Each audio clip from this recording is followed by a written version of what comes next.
Allah itu sangat ridho. Ada orang makan satu asupan, kemudian dia muji Allah. Loh, orang tidak punya alpat itu tidak mati, tidak punya tanah ribuan hektar itu tidak mati. Tapi kalau nggak makan sesuap nasi, mati. Penting mana? Penting makan. Tapi gara-gara kamu tamak, untuk syukur nunggu punya alpat, untuk syukur nunggu punya tanah banyak. Anda ini bodoh. Mau syukur saja syaratnya kok banyak. Wa min ayatihi manamukum billaili wan nahar. Masa iya tidur yang ngorok semua turunnya serah jelas kok jadi wamin ayatihi. Tanyakan ahli medis, sistem tubuh kita kalau nggak tidur itu kayak apa rusaknya? Dan toat pas-pasan ini satu-satunya solusi ya turu. Bengi ngempet kepen delok dangdut, delok dugem. Barang turu jebule esuk wis bar, alhamdulillah. Cara melek iman kamu seberapa? Tarikan-tarikan maksiat posisi kamu terjaga bisa kalah kan? Tapi kalau tidur sukses kan tarkul maksinya. Nah, karena tidur itu sukses menghilangkan maksiat disebut wa min ayatihi manamukum billaili wan nahar. Sampai Imam Ghazali ngendikan di makalah itu sehingga nanti ibadahnya umat ini di akhir zaman an-naumu, ibadah terbaiknya itu tidur. Nah, sehingga ya itu tadi sudut pandang. Makanya saya sering cerita dulu kalau Said Abdul Al-Haddad itu tanya, "Cung kowe ngaji sopo?" Ngaji si A. Kiaimu tahu nangis? Ndak. Ojo ngaji. Kiaimu ati atos, kiai kok ora iso nangis. Tapi kalau Abdul Hasan Asadili kebalikan, "Cung kowe ngaji sopo?" Ngaji si A. Kiaimu tahu guyu nak ngaji mboten nate. Ora usah ngaji wong ora iso syukur. Jadi nah itu yang akhirnya menjadi keseimbangan khaufau wa tama. Ada khauf, ada apa? Roja. Sehingga karena sudut pandang itu nggak bisa dihilangkan, sawalangnya nggak bisa dihilangkan. Ini yang sering diceritakan Kisah itu kakaknya ini. Dulu Muhammad bin Hasan Asy-Syaibani, Imam Syafi'i itu lama sekali beliau jadi ulama top yang suka fikir, dianggap fikir itu aman, ngeringankan hisab. Nggak jenengan fikir yang dihisab malaikat apanya kan? Kan nggak bisa ngisab jenengan, apa saja tidak punya. Punyanya problem. Nah, setelah ngaji sama Imam Malik, Imam Syafi'i tanya, yang ilmunya setingkat jenengan siapa? Kata Imam Malik, sebetulnya Abu Hanifah, tapi orangnya sudah meninggal, tapi ada muridnya, namanya Muhammad bin Hasan Asy-Syaibani. Kamu ke sana, dari Madinah ke Irak, dulu tempatnya di Baghdad. Setelah di Irak, Muhammad bin Hasan Asy-Syaibani itu kalau ngitung uang tuh di meja, emasnya tuh banyak, uangnya banyak, dihitung di meja, malah kaget. Saya ini gedeng kiai, kedunyan, ini ketemu kiai, kedunyan. Ya karena Muhammad bin Hasan Asy-Syaibani itu wali, kamu tanya, kamu heran ya ada kiai kaya? Iya. Ya sudah, kekayaan ini kasihkan orang fasik, biar dipakai demenan, dipakai mabuk, dipakai ini. Terus, ya jangan, kalau kena orang fasik bahaya, jenengan saja. Semenjak itu Imam Syafi'i mulai rodok seneng duit. Jadi ada cerita, kok diangen-angen, nah terus keterusan umatnya kayak gini-gini itu. Jadi ini cerita nopo istihad apa? Cerita nopo istihad. Sama pangkat juga sama. Gue seneng nak orang soleh-soleh tidak ikut ngurus negara ini. Mau dikemanakan negara ini. Tapi ada yang berpikir, gue seneng nak orang soleh terkontaminasi. Ya sudah monggo. Sing serapayu jabat, nggih berpikir zuhud. Sing payu yo berpikir politik. Yang penting semuanya itu berdasar ilmu. Yang penting itu semuanya berdasar apa? Ilmu. Karena ilmu ini basis yang paling diridani Allah Subhanahu wa taala. Masyhur itu di Ihya sering diceritakan Imam Ghazali, "Ana alim uhibbu kulla alim." Kata Allah, saya ini alim dan sangat mencintai orang alim. Karena orang alim ini yang tahu perspektif. Orang yang ngiranya, saya ulang lagi, yang ngiranya itu enggak ilmiah. Di depan orang alim itu sangat-sangat apa? Ilmiah. Yaitu tadi misalnya ada ayat wa min ayatihi manamukum billaili wan nahar. Masa iya tidur yang ngorok semua turunnya serah jelas kok jadi wamin ayati. Tanyakan ahli medis, sistem tubuh kita kalau nggak tidur itu kayak apa rusaknya? Dan toat pas-pasan ini satu-satunya solusi ya turu. Bengi ngempet kepen delok dangdut, delok dugem. Barang turu jebule esuk wis bar, alhamdulillah. Cara melek iman kamu seberapa? Tarikan-tarikan maksiat posisi kamu terjaga bisa kalah kan? Tapi kalau tidur sukses kan tarkul maksinya. Nah, karena tidur itu sukses menghilangkan maksiat disebut wa min ayatihi manamukum billaili wan nahar. Sampai Imam Ghazali ngendikan di makalah itu, sehingga nanti ibadahnya umat ini di akhir zaman an-naumu, ibadah terbaiknya itu tidur. Nah niku mulane maksud kula ngeten lho. Sampeyan anut jalur wong alim dhewe turu ya ibadah, tengok-tengok ya ibadah, jagongan nggih ibadah, gojol-gojolkan ambek kanca nggih napa? Ibadah. Karena ini semuanya kul bi fadlillah bi rahmati fa bidzalika napa? Falyafrah. Tapi kalau kamu tidak punya basis ilmu, adanya suudzon. Kiai kok jagongan guyon sewengi kiai opo? Kiai kok turu sewengi ku kiai. Karena basisnya ada ilmu. Padahal jelas ketika Rasulullah bikin urutan kebaikan, pertama Nabi ngendikan kamu menolong orang. Jika tidak bisa, terakhir Nabi ngendikan takufu syarraka anin nas fa innaha shadaqatun minka ala nafsik. Tadi beliau juga cerita di nasihat Imam Mun, idza lam tuhsin fala tusi. Kalau tidak bisa berbuat baik, setidaknya kamu tidak berbuat jelek sama orang lain. Dan potongan ini paling gampang apa? Tidur kan? Wis sampean nak turu wis ra zina, ra maling, ra ngrasani wong wis ora tusik. Nah, dengan konstruksi usul fikih seperti itu kamu tahu kualitas ayat wa min ayatihi manamukum billaili wan nahar. Ya sama, ternyata makan itu yang menjaga nyawa. Ternyata makan itu yang menjadikan syukur. Kalau kamu nggak percaya puasa. Sampai nak poso gedang goreng itu mewah. Gedang goreng itu mewah. Air satu teguk itu mewah. Makanya kalau lama dulu ada santri kepengen mangan enak, ya saya ingin mangan enak gini-gini, caranya gimana? Itu rumusnya ada sate, ada mie ayam. Idamuhu alju. Kalau kamu ingin enak, lauknya itu lapar. Ya kita kalau puasa itu semuanya kan enak.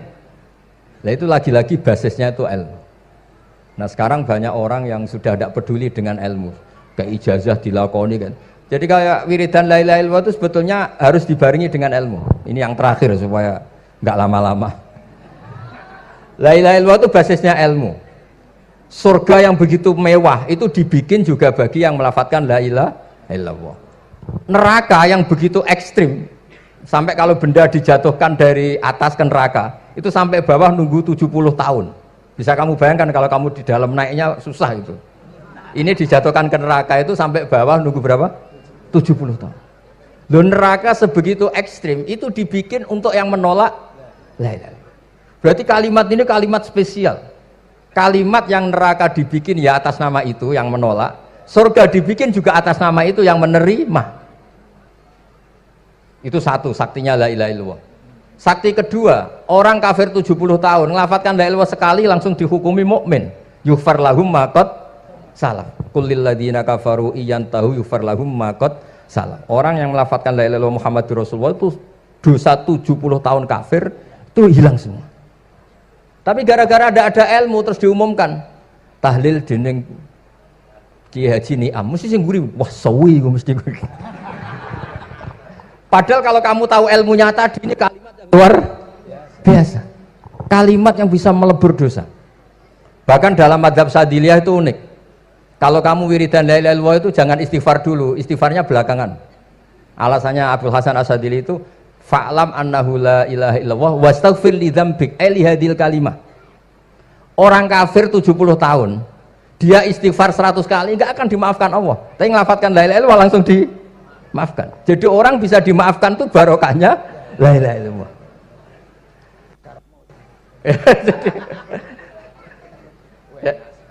ya kan? Jadi orang kafir 70 tahun, wirid istighfar 100 kali atau 1000 kali, dimaafkan enggak? Enggak kan? Tapi kalau membaca la ilaha illallah, dimaafkan.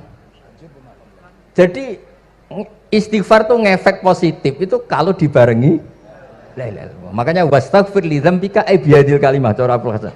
Kamu boleh istighfar berdasar hadil kalimah, berdasar la ilaha illallah. Tapi terus kemudian ya thariqah itu banyak, itu urusan rasa. Justru karena la ilaha illallah kalimat thayyibah harus disucikan dulu. Caranya istighfar dulu. Nah itu urusan monggo lah. Tapi apapun itu basisnya harus napa? Ilmu. Basisnya harus ilmu. Jangan malah sentimen. Wong di kuburan wiridan la ilaha illallah dihukumi kafir. Nah, itu kan aneh.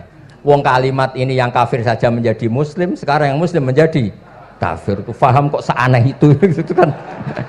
Ya karena basisnya ada ilmu tadi. Coba kalau basisnya ilmu, itu kan aneh betul. Hadil kalimah kalimatun soro bihal kafiru musliman. Fakaifa sorol muslimu bidzalika kafiron. Ini kalimat yang kafir saja menjadi muslim. Masa dengan kalimat yang sama yang muslim menjadi aneh enggak? Aneh. Jadi kalau suwon pokoknya basis ilmu harus sekuat-kuatnya. Caranya gini nagih kiai kon sregep mulang ojo politik terus ngoten. Tapi politik itu bagian dari ilmu, wis ra iso diterangno. Terus katanya niku ahlul ilmi dihormati, tapi nyatanya dipeksa. Terus memang banyak paradok ya. Paradok dalam ilmu usul fikih. Ilmu usul fikih itu ilmu yang menjadikan orang itu bisa berpikir. Gitu. Kalau tak cerita tentang pertama tentang Ki Akil sing al-ma'ruf bi ahli nahwi. Nahwu riyen di era dulu itu dadekno tiyang dadi wali. Sampai disebut hatta nahat qulubuhum li nahwihi famin azimi sya'nihi lam tahwihi. Terus orang-orang baik niku ketika usul teng pangeran nyebut Allah la ilaha illallah mboten saged. Sagete namung nyebut dhamir sa'an niki niku hu. Akhirnya kathah toreko sing ha hu niku gara-gara ahli nahwu niku. Nah, disebut fa'uribat makna dhamiris sya'ni. Jadi ngelafatkan la ilaha illallah ndak bisa tapi hu bisa. Mergi ke Jawa niku tukang ngakali, terus hukum niku diakali. Sakjane teke hadis niku mangkana akhiru kalamihi la ilaha illallah dakhalal jannah. Tapi ada kekhawatiran pas la ilaha mati. Lah la ilaha mati ra radi kaya ateis. Ora ana pangeran maujud mati. Sampeyan kan gak iso janjian mbek Israil.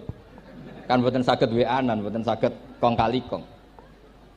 Nah, daripada la ilaha niku resiko karena takut mati pas la ilaha dereng illallah. Terus Kiai Jawa mulai nalkin ngangge Allah. Tapi Allah sarasan itu tidak mewakili la ilaha illallah. Akhirnya diambil dhamir sa'an fa'lam annahu la ilaha illallah. Niku asal usulnya. Cuma kebetulan thariqah kita tidak jalur itu, tidak jalur yang lewat dhamir napa? Sa'an. Tapi sementing tadi dawuh Kiai Mustafa, sementing kita tahu secara ilmu. Terus nomor kalih cerita uzlah wow. Kalau memang benar-benar uzlah. Terus kalau nu diundang acara-acara publik kemarin Habib Jindan gitu, hanya di halaqah ilmiah. Kemarin terakhir beliau ngerayu ini jari marrotan wahidah. Ini saya pegang. Dan itu dicatat di Loh Mahfud. Dan ciri utama kiai itu tidak membatalkan perjanjian.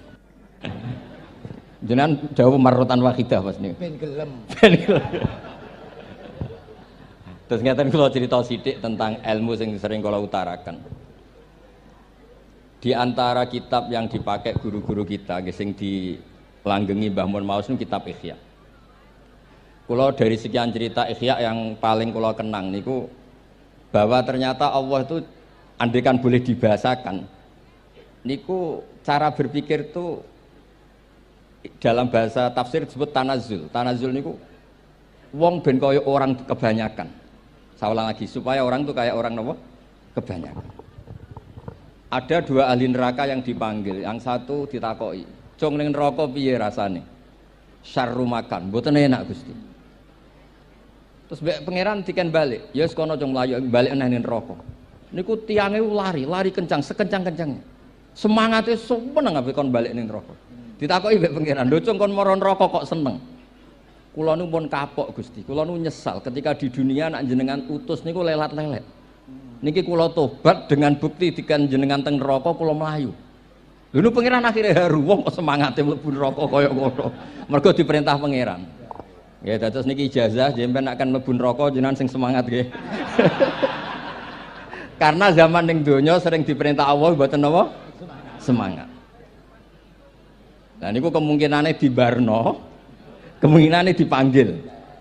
Lah tiyang niku terus dipanggil oleh Allah. Ya wis kaya wong apik, tak kongkon nurut tenan, semangat tenan, terus diken mlebu swarga. Nah ini ijazah pertama nggih. Dinakkan mlebu neraka sing napa? Semangat.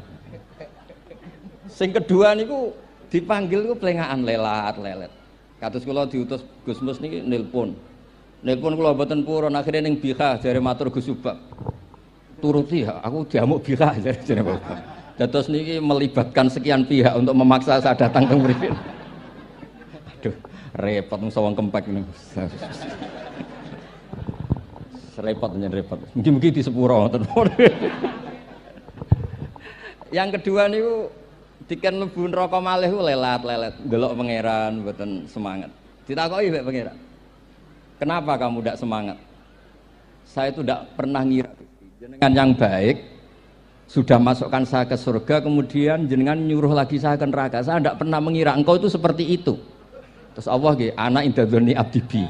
Ya ora apa-apa, swarga ya swarga. Ini dua ijazah untuk sampean supaya bisa masuk napa? Swarga. Terus kita tidak pernah tahu napa Gustofa ngundang kula nyenengno wong akeh ganjaran, napa meksa wong alim dosa, bener ngerti kula carane. Karena dalam ilmu usul fikih, kembali ke usul fikih, kula nu gak ada khazanah kathah tentang debate pangeran kalian nabi ini. Kathah, mboten satu dua contoh di beberapa kitab tafsir. Suatu saat kula sering cerita niki, suatu saat Khalilur Rahman Ibrahim itu kedatangan Israel. Kamu mau apa? Mau matikan jenengan? Kata Nabi Ibrahim, Harro'aital Khalil yumitu Khalilah. Mosok aku kekasih pangeran dipateni, mosok orang yang dicintai membunuh yang dicintai. Orang yang mencintai seseorang kemudian membunuh yang dicintai. Tidak ada itu. Akhirnya Israel matur teng pangeran. Cara politiknya ngeten, wau sing cara lagi seneng ngendikan politik. Wani kiai lengser jare beliau. Ono. Nak kula niku ahli tauhid wis pancen kodok kodare ngoten mawon dadi mboten berpikir ruwet-ruwet.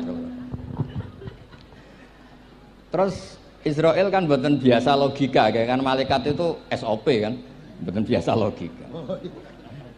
Akhirnya matur pangeran, kata Ibrahim, masa kekasih bunuh yang dikasih, masa yang mencintai bunuh yang dicintai. Tapi Ibrahim baru sadar ngadepi pangeran gitu, lebih pinter. Terus kan ketika Allah fakullahu, katakan ke Ibrahim, harlo aital khalil yakrohu ayal ko khalilah. Mosok jari seneng aku kok ketemu aku rawani. Jari seneng kok rawani ketemu. Lah niki sampean aku pengen mati, monggo ngangge ilmu sing niki. Wong jari seneng pangeran kok rawani ketemu pangeran. Jeneng, seneng seneng ketemu. Ibrahim seneng sakit. Yo mati saiki ora apa-apa mati saiki. Terus kedua, niki cerita karena ini pondok ilmu. Orang harus biasa pakai logika usul fikih. Politik juga gitu. Nak kiai politik rawan kena syubhat. Tapi nak wong soleh ra oleh politik, kowe ridho dipimpin wong fasik-fasik kabeh. Ya mboten ngerti, mbok sing bener dis pokoke ngoten. Yes, itu memang logika usul napa? Fikih. Logika usul napa? Fikih. Ketika Nabi Adam badhe didamel, niku materinya saking bumi. Pertama sing diutus Jibril. Jibril ambekan qabdotan minal ardi, segenggam bumi. Saya mau bikin Adam, materinya dari bumi. Setelah datang ke bumi mau ngambil ista'adzat billah. Maksudnya ista'adzat billah, a'udzu billahi minka, saya berlindung Allah dari kamu. Antasinani. Kalau ngarepe Gustofa dari ahli nahwu terus kula niki tak goleki tenan pancen syanahu mun mutaaddi bi nafsi. Mungkin nek dibuli ku antusinani kok panjang nanti cerita. Saya ndak ingin bagian dari saya diambil, kok aku bolong. Iku cara bumi itu sudah masalah. Terus akhirnya Jibril kembali, ya Allah, dia berlindung kepada engkau maka saya lindungi. Allah membenarkan Jibril, Mikail juga sama. Tapi ketika Israel, ini Israel itu masalah memang. Ketika disuruh ngambil bumi, buminya ista'adat billah, tetap diambil. A'udzu billahi minka antasinani. Saya berlindung Allah supaya kamu tidak melukai saya, menciderai saya dengan mengambil bagian dari saya. Kata Israel, wa a'udzu billah alla unaffidhu amroh. Saya juga a'udzu billah diperintah Allah kok tidak kasil. Kudu kasil. Lah saya tidak tahu yang benar istilahnya Jibril apa istilahnya Israel. Terus memang sudut pandang. Makanya dulu ketika banyak pondok putri itu kiai-kiai kuno dulu itu menentang. Alasannya nggih, nak bojone jelas khawatir kiai ini kecobaan itu jelas. Tapi banyak kiai itu nggih khawatir tenan. Kecoba fitnatin nisa. Tapi ketika logikanya dibalik, apa kamu ridho para perempuan-perempuan muslimat itu tidak dapat pendidikan apa? Agama. Hanya karena orang soleh tidak punya nyali, tidak punya peduli mengajar. Tapi kita saged diwalik. Ustaz-ustaz sing imane pas-pasan niku kowe ridho nak kecoba. Sampeyan milih mana? Ridho kecoba apa ridho bodoh? Nah, logika-logika usul fikih ini yang kemudian dipakai Wali Songo. Dipakai Wali Songo kemudian membiarkan sekian tradisi yang insya Allah itu salah sebetulnya. Tapi tidak sebanding dengan asmane Allah Subhanahu wa taala. Misalnya begini. Nggih niki dirungokno mawon. Sampeyan ra paham mboten napa-napa. Sampeyan nak ra paham wis anggap ae tawadhu. Pantese wong awam yo ora paham. Nak paham dadi kiai. Terus biasa mawon sampeyan nak ora paham aja tersiksa. Umpamane jenengan mboten kiai kok kon paham. Nak sampeyan pinter kados kula mestine ora ngrungokno, semangate hasud. Terus rivalitas mergo. Nah, cara Mbah Mun nak cerita ngoten, dhisik ke zaman bodho iku angger kiai mbok cucup. Bareng padha kiai niku koyok saingan. Niku pun sunatullah ndak bisa dihindari, niku pun sunatullah. Terus kembali lagi ya. Logika-logika usul fikih niku dipakai oleh Wali Songo. Ngeten ada cerita niki rungokno nonton. Itu sudah saya cek di beberapa riwayat termasuk di Musnad Imam Ahmad. Ada orang, ini bukti teorinya Wali Songo itu benar. Wonten tiyang gadah kesalahan. Niku dokumen kesalahan niku madul basor sepanjang mata melihat. Wes ngoten jumlahnya 99 bok. Kayak apa banyaknya? Per bok madul basor sepanjang mata nopo melihat. Ketika dia ditanya Allah itu kalau tanya demokratis. Adzolamat kakatabati, jangan-jangan malaikat saya sentimen, kalau kamu jelek ditulis, kalau baik enggak Gusti. Afalaka udhurun, jangan-jangan kamu saat salah itu punya alasan, enggak Gusti, ya memang salah. Tapi kata Allah, sudah kamu tenang saja, kamu punya ini. Itu hanya satu box, ya kira-kira kayak tempat jam tangan ini. Enggak, kamu punya ini, cukup ini. Terus malaikat tanya, ya Allah, apa artinya, apa ngefek itu kalau ditimbang tuh, kejelekan sebanyak itu dengan satu box jam. Orang ini juga bilang, Gusti sudah ada usah ditimbang, nggak ngefek itu pasti kalah. Tapi setelah ditimbang menang yang satu box kecil tadi. Karena di situ ada la ilaha illallah Muhammadur Rasulullah. Jadi malaikat diancam sama Allah, kamu berani tidak mempertimbangkan nama saya? Apapun banyaknya box itu dosa itu tidak saya. Kalau ini la ilaha illallah itu nama saya. Kamu berani tidak mempertimbangkan nama saya? Ya tidak berani Gusti, ya harus dimenangkan. Nah itu. Semalahnya kok pengajian ini ya ono istilatur rijal wan nisa, tapi baru kayak ngaji di sepuro. Ya aja muni halal tapi ya aja muni terus gak ono faedahe. Di sepuro insyaallah. Karena kalau nuruti harus steril halal itu kayaknya tidak bisa. Terus di situ ditutup fala yaskulu ma asmillahi taala syai'un. Dibanding asmane Allah taala sesuatu itu tidak ada nilainya. Pasti menang Allah taala. Sehingga banyak ulama ngendikan kowe nak bar dosa, bar salah maca iki. Dan kalau Anda dosa misalnya catatannya satu box terus di bawah ada astagfirullah, malaikat ditanya sama Allah, kamu berani tidak mempertimbangkan nama saya disebut di situ? Nah, saya ini ribuan orang yang ngundang, saya berani mengabaikan. Bareng ana wong ngaku mbah ya mbah tenan wae. Ya terus ngoten. Kowe wani gak mempertimbangkan Gustofa sing mantune Mbah Maimun. Ya. Semoga cara pandang malaikat nanti seperti itu. Tapi nanti kalau malaikat cara pandang, mbah kok tukang meksa putu. Itu mbah model opo. Nah, saya ini sudah ngalah satu kali. Berikutnya logika kedua yang insya Allah terbangun di kalangan malaikat, yaitu mbah ora oleh meksa napa putu. Ning dinggon mbah yang baik putune dolanan di barno. Ini ora. Putu lagi asik-asik dolanan. Rene. Kon nyapu. Nah, itu udah jenis mbah yang baik. Nah ini pentingnya ngaji. Kalau nate ditanya sama seorang dosen, Gus, masa iya Quran yang katanya mutu semutu-mutunya, kemudian ada ayat kulu washrobu, mosok urusan mangan, gak usah disuruh orang juga makan. Terus kualitasnya kulu washrobu itu di mana? Terus kalau jawab, terus sorokan yang penting wopo, rapat utawa seminar. Ndak ada rapat, ndak ada seminar itu kamu ndak mati, tapi kalau nggak makan itu mati. Penting mana? Ya penting makan. Lah iya, jadi orang itu lupa kalau sesuatu yang seserius itu karena menjaga nyawa, yaitu makan. Terus karena makan tuh hal yang murah dianggap biasa, itu bahaya. Sehingga sebetulnya yang kita bisa jadi wali lewat hal-hal keseharian tidak bisa jadi wali karena tadi. Saya punya hadis, ini mudah sekali untuk Anda jadi wali. Bahkan di atas wali lah. Inna woha ta'ala layardo anil abdi. Pakai inna masih pakai lam taukid. Inna woha layardo anil abdi ayyakulal aklata fayahmadahu alaiha aw yasroba syarba fayahmadahu alaiha. Allah itu sangat ridho ada orang makan satu asupan kemudian dia muji Allah. Loh, orang tidak punya alpat itu tidak mati, tidak punya tanah ribuan hektar itu tidak mati, tapi kalau nggak makan sesuap nasi mati. Penting mana? Penting makan. Tapi gara-gara kamu tamak untuk syukur nunggu punya alpat, untuk syukur nunggu punya tanah banyak, Anda ini bodoh. Mau syukur saja syaratnya kok banyak. Jadi sebetulnya kalau kita mau jadi wali itu cukup setiap makan itu kamu syukur. Fayahmadahu alaiha aw yasroba syarba fayahmadahu alaiha.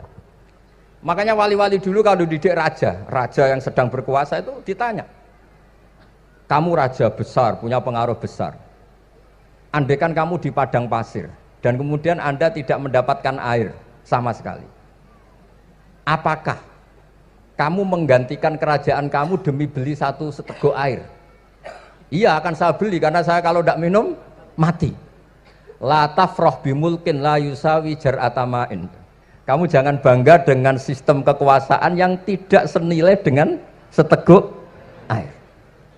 Orang nggak jadi raja itu nggak mati, tapi kalau nggak minum mati.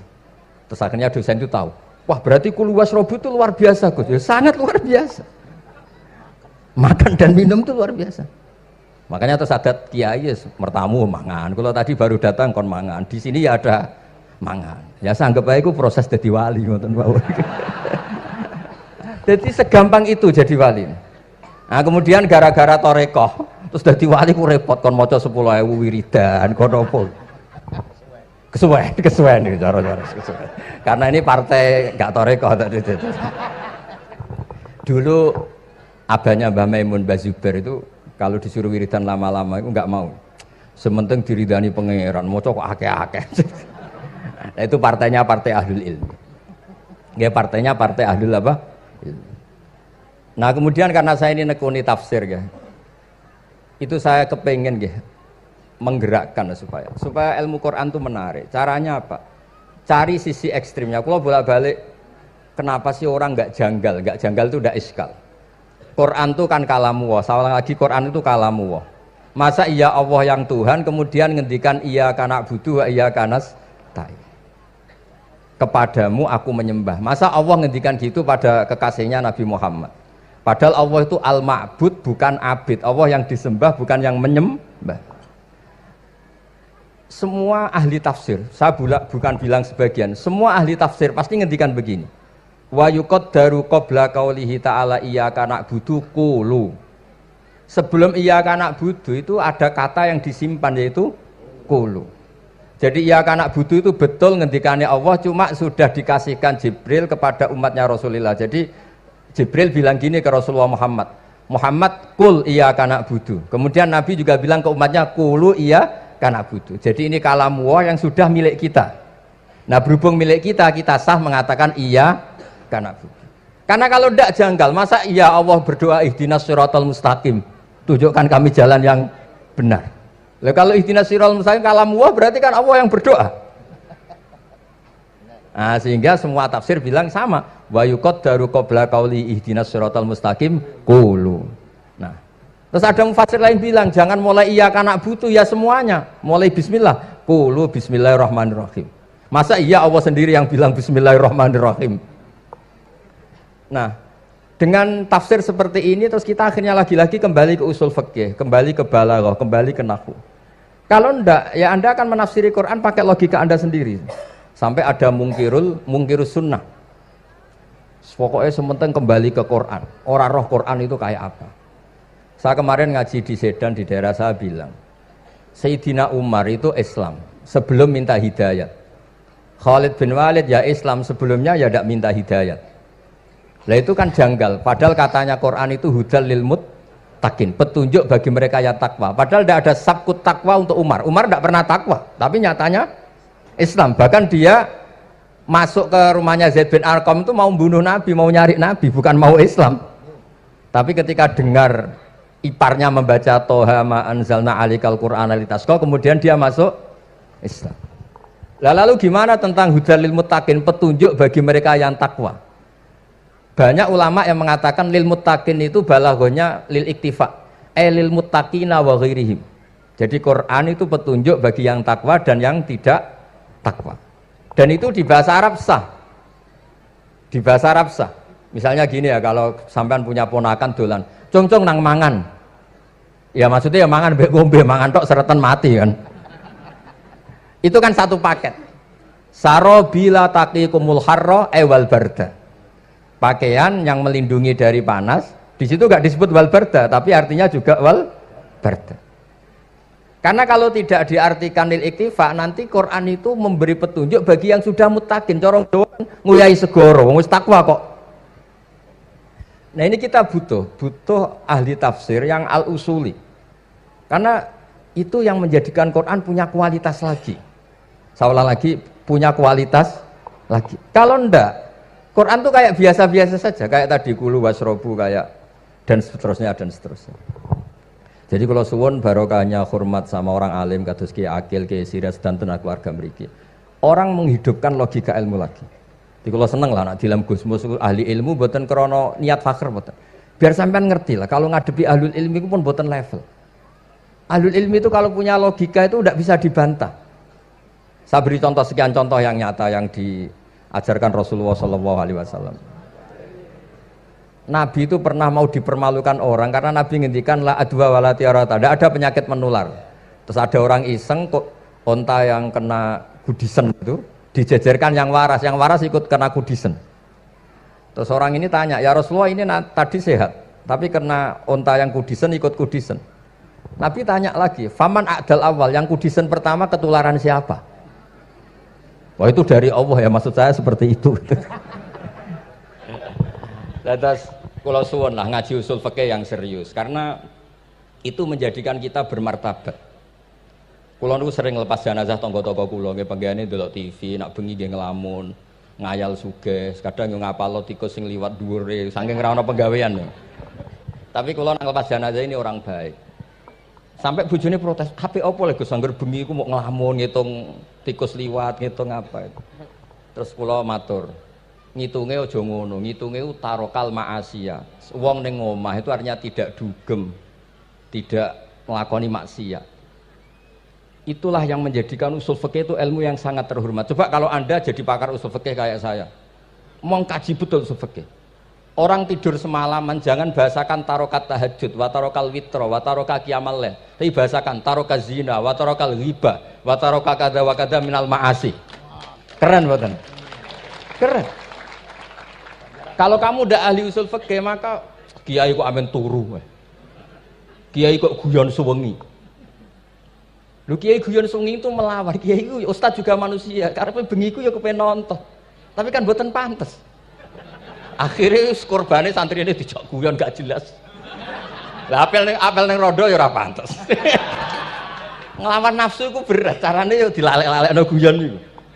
Lah muga-muga malaikat kabeh ahli usul fikih nganggep ngono iku perlawanan terhadap keinginan apa maksiat.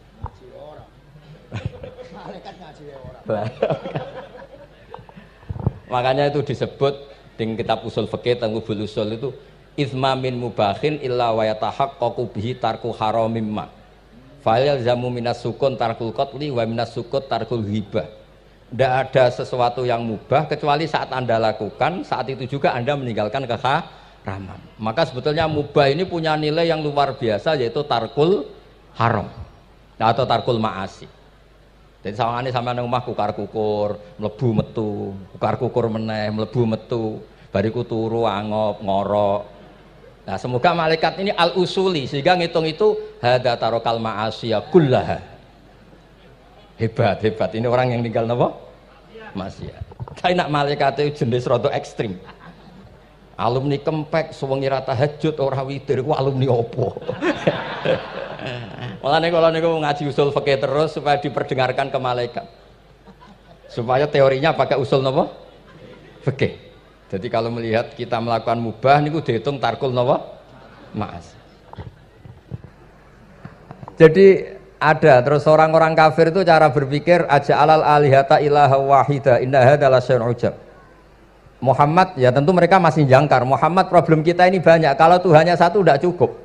Ada problem kredit macet, ada problem macam-macam kan, utang piutang macam-macam. Kalau Tuhannya satu tidak cukup.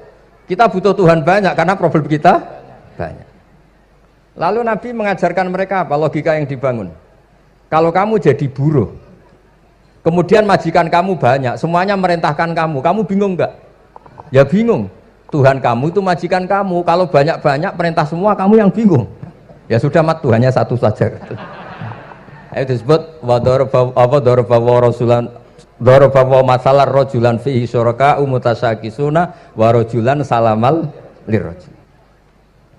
Nah sekarang itu kita ini mulai kehilangan fatonahnya Rasulullah SAW. Nabi dulu itu kalau nerangkan ilmu itu logikanya gampang sekali. Logika yang dibangun tuh gampang sekali. Ada orang cerita, ya Rasulullah saya ini ada sekian anak saya, yang paling saya cintai satu. Apa saya boleh melebihkan yang paling saya sayangi dalam pemberian? Nabi jawabannya itu tidak langsung jangan enggak. Apakah kamu berharap bahwa mereka semuanya baik ke kamu? Iya semuanya saya ingin baik ke saya. Ya kalau gitu jangan. Kan tidak fair kita mengunggulkan yang satu, melebihkan yang satu, sementara kita berharap semuanya baik. Itu tidak fair kata Nabi. Jadi dulu Nabi itu, terus ini yang cerita fikih.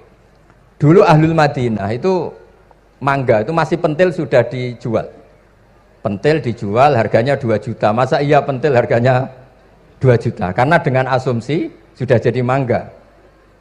Tapi ketika Nabi datang di Madinah dan penduduk Madinah itu abkhosna sikailan, orang paling buruk dalam pertimbangan dalam jual beli.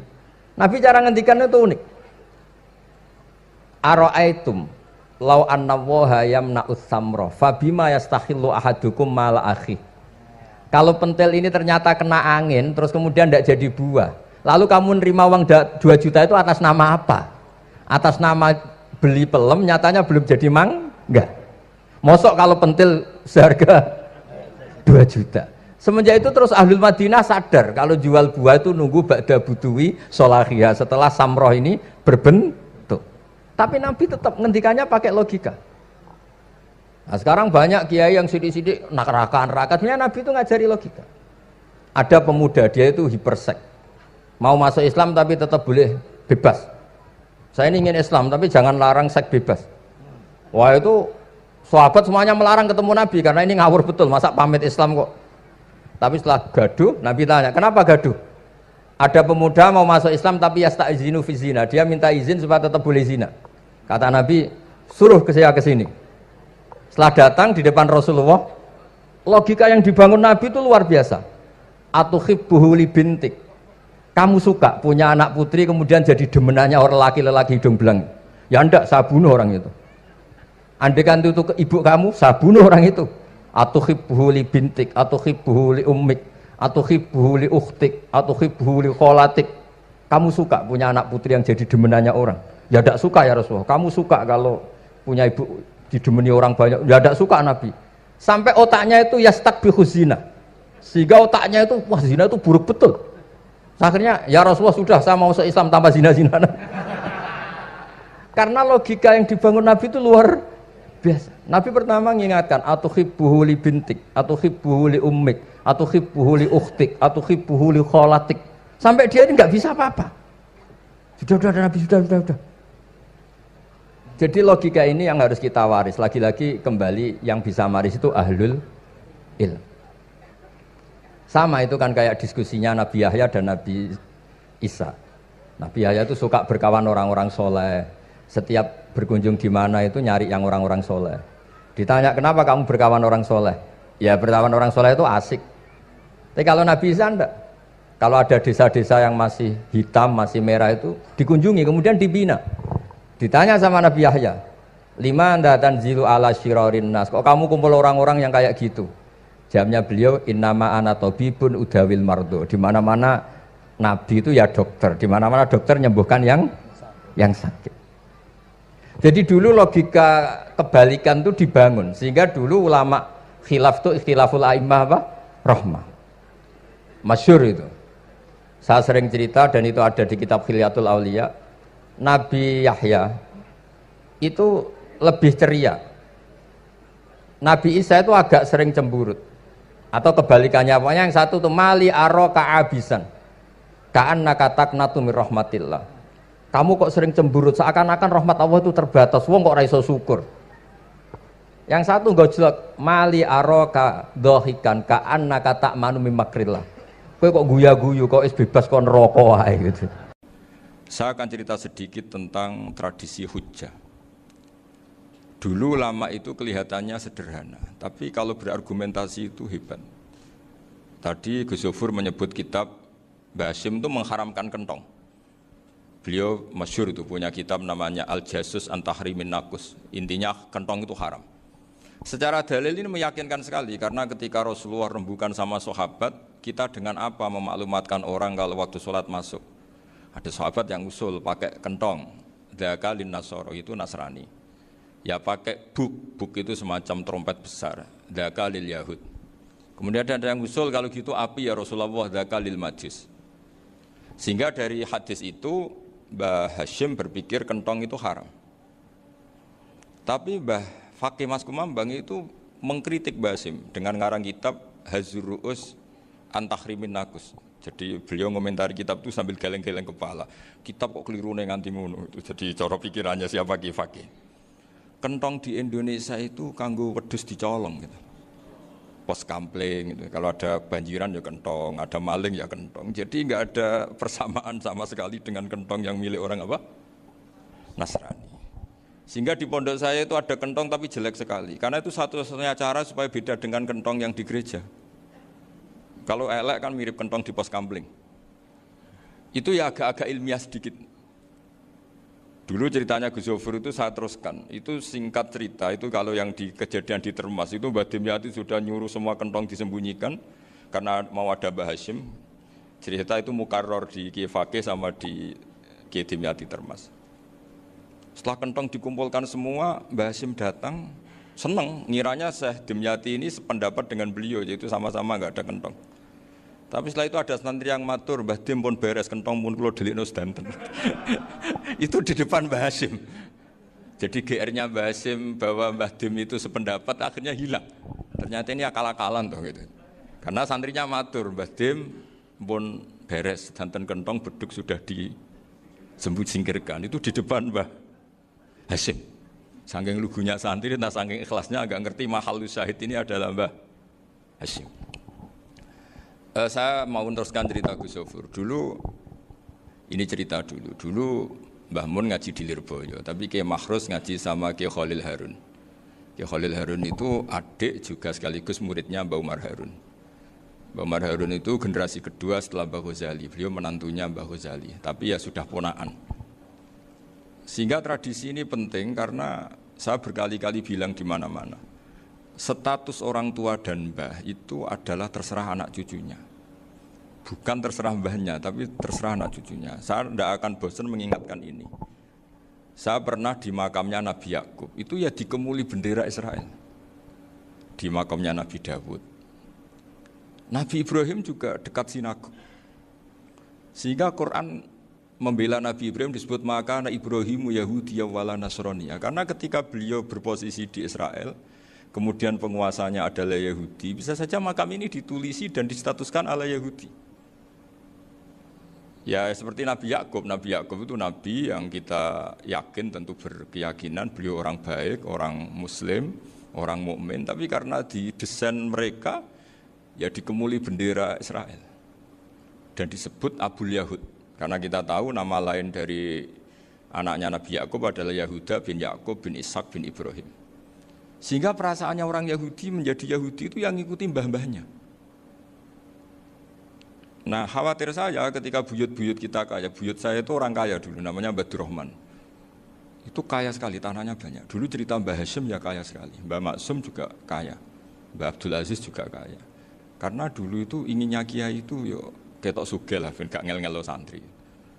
Tapi nanti kalau cucu-cucunya sudah ndak alim, itu ndak dianggap punya tanah itu karena untuk fasilitas santri. Aku tak kedonyan, mbah-mbahku ya kedonyan. Buktinya tanah yombo itu. Karena dia akan menafsiri sesuai cara berpikir. Makanya sanad keilmuan yang diceritakan Gus Zofir itu harus diulang-ulang. Kalau nggak diulang-ulang, maka kita akan berpikir sendiri untuk menafsirkan masyayikhon al-kiram atau ajdadan al-kiram. Nah, ini yang bahaya, yang sering Quran mengingatkan. Jadi ada status yang disematkan oleh anak cucu kayak orang Yahuda tadi, Yahuda bin Yakub bin Ishak bin Ibrahim, itu menstatuskan mbah-mbahnya yang bernama Ibrahim itu Yahudi. Sampai Quran sendiri yang bela maka anak Ibrahimu Yahudi wala Nasraniyah. Karena secara geografis sekarang Ibrahim di Israel dan otoritas itu juga milik mereka, sehingga mereka bisa masang-masang atribut yang menunjukkan kalau itu Yahudi. Beberapa al-alim al-alamah yang minnah itu sudah wafat dan kadang-kadang dzurriyyahnya itu tidak kita. Kalau sekarang orang bahasakan kubu sebelah. Akhirnya ya nggak boleh dikholi, nggak boleh diziarah. Terus seakan-akan yaqtaduna bi ra'yi, seakan-akan mereka berpendapat dengan pendapat syekh ini padahal enggak. Nah, sehingga tradisi ketersambungan sanad tadi baik secara genetik atau secara asbab itu harus terjaga. Saya beberapa kali banyaklah sering diceritain Mbah Mun. Dulu Mbah Munawir ini cerita ya, Mbah Munawir itu saking senenge kitab, ben santri ini iso ngaji kitab. Itu kalau ada alumni Lirboyo, alim disuruh baca muin di sini itu Mbah Munawir ikut. Saking ingin tasjiknya, ingin ngajari santri bahwa ngapal Quran itu hafal tok, tapi yo paham. Dan penggalinya Mbah Munawir itu sampai klimaknya dulu Mbah Zaini itu nate nikah sama Nyai Komariah kalau nggak salah, binti Karim, binti Manap. Punya putra Gus Habib, Gus Doha yang diantara putrinya dinikahi Gus Rozin ini. Terus akhirnya kesampaian juga ketika Mbah Munawir punya mantu alim alama namanya Mbah Ali Maksum, angsal Nyai Hasyimah. Terus sampai pondok Kramcak ma'ruf bil ilmi, terutama ilmu sorof dulu karena Mbah Maksum itu komplain, fa'ala ya fulu kok terus fa'lan ya fa'ala ya fulu ya uf'ul gitu kan. Masuk fi'il kok jejer isim gitu. Jadi dulu kata Mbah Mun itu ada persaingan ilmu sorofnya Mbah Maksum Ali Kuaron sama Mbah Ali Maksum Jogja. Jadi wali antok yang satu Maksum Ali Kuaron, yang satu Ali Maksum. Ya itu dulu saingan ngarang sorof. Nah ini yang menang siapa? Ya terserah duriannya. Kalau duriannya keren ya menang karena terserah yang kampanye. Saya bayangkan adekan Mbah Zubair tidak punya anak sealim Mbah Mun, mungkin halnya Mbah Zubair juga tidak sewow kalau punya putra Mbah Mun. Karena saya berkali-kali bilang kalau dalam syariat Arab itu kama takarroma, kadang dilafatkan kama tasyarrofa bi Muhammadin adnanu. Orang berpikir Adnan itu siapa? Itu karena ada Nabi Muhammad SAW. Orang mencari-cari Mbah Mun itu mencari Mbah Zubair karena ada Mbah Mun. Orang mencari Mbah Dahlan karena ada Mbah Zubair. Wong kok alime ngono iku bapake sapa? Wong kok alime ngono iku putune sapa? Tapi kalau kita ini sudah ndak alim, ini orang sudah enggak tertarik nyari-nyari leluhurnya karena dianggap selesai. Jadi yang dengan tanda kutip yang menghabisi mbah-mbahnya itu ya mesti cucunya.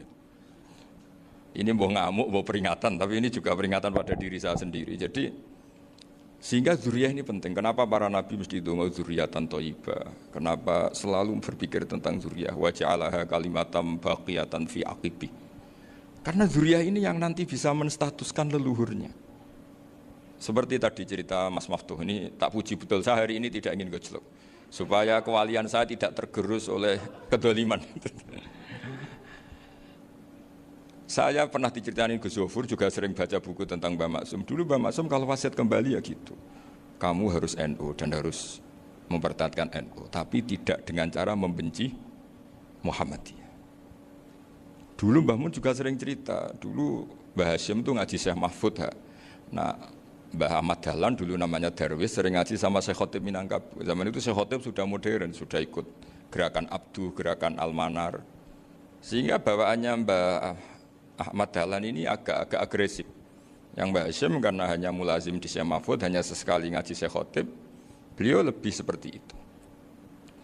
Dan dua beliau ini sama-sama pernah ngaji Mbah Soleh Darat di Semarang. Mbah Hashim sama Mbah Ahmad Dahlan yang dulu namanya Darwis.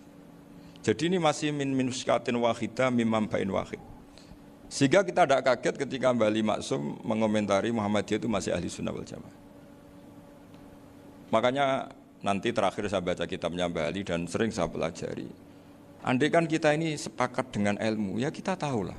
Kalau Abu Hanifah itu tidak kunut, Imam Syafi'i kunut, berarti kunut itu mazhabnya Abu Hanifah, bukan mazhabnya Mbah Ahmad Dahlan. Apa tidak kunut itu mazhabnya Abu Hanifah, bukan mazhabnya Mbah Ahmad Dahlan. Kita kunut itu mazhabnya Imam Syafi'i, bukan mazhabnya Mbah Hashim. Ini semuanya masih dalam bingkai ilmu. Adzan qobla subhi juga riwayatnya jelas. Tidak adzan ya sudah, perilaku kita sudah jelas. Dulu Mbah Mun sering didik kita gitu. Saya sering dengar cerita kalau dulu Pak Air Fakhruddin begitu hormat sama Mbah Ali, apalagi dzuriyahnya Mbah Azhar Basir, karena beliau dulu ngaji di Termas. Dulu itu enggak ada masalah karena semuanya dianalisis pakai ilmu. Tapi sekarang pakai identitas, yang kunut itu NU, yang enggak kunut Muhammadiyah. Berarti Abu Hanifah itu Muhammadiyah, Imam Syafi'i itu NU. Berarti Imam Syafi'i itu ya anak buahnya Ki Miftahul Ahyar kira-kira gitu karena anak buahnya Pak Said Akil. Kan terus jadi repot. Dulu kita ini pengagum ilmu, bukan pengagum perbedaan. Sehingga di sini yang saya kagum dari sekian ceritanya Mbah Ali Maksum, supaya kitab ini to the point, supaya nggak lama-lama karena waktunya juga. Nanti kalau kemalaman ini kena semprit ini sudah. Ini diantara yang diceritakan Bali itu unik. Imam Syafi'i itu sering tawassul, sering wasilah sama siapa itu? Abu Hanifah. Ini sudah tak petakan, saya baca yang sensitif-sensitif lah. So, yang ini ya. Ziyar al-Babus Samin, terus sebentar ini yang bab tawassul.